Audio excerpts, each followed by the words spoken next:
সমস্ত জল্পনা কল্পনার অবসান ঘটিয়ে 20 জন বিদ্রোহী তৃণমূল কংগ্রেস সাংসদ nationalist citizens party of India অর্থাৎ এনসিপিআই ত্রিপুরার একটি আঞ্চলিক দলে যোগ দেওয়ার কথা ঘোষণা করেছেন।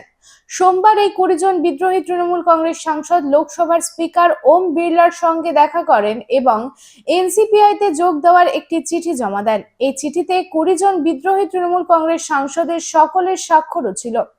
তৃণমূল কংগ্রেস সাংসদরা দাবি করেন যে 20 জুলাই থেকে শুরু হওয়া লোকসভা অধিবেশনে তাদের জন্য আলাদা আসন ব্লক বরাদ্দ করা হোক।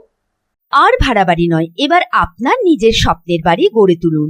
আপনার স্বপ্ন পূরণের সঙ্গী এবং দূষণমুক্ত খোলামেলা পরিবেশে নতুন ঠিকানা আনন্দ নিকেতন, কুমারবাজার, বক্তানগর রোড, রানীগঞ্জ। এখানে রয়েছে 2 এবং 3 বিএইচকে অ্যাপার্টমেন্ট। মাত্র 1 কিলোমিটার দূরত্বে পেয়ে যাবেন station, market, bus stand, bank, school, হসপিটালের সুবিধা। সন্নিকটে জাতীয় সড়ক বাঁকুড়া মেদিনীপুর হাইওয়ে।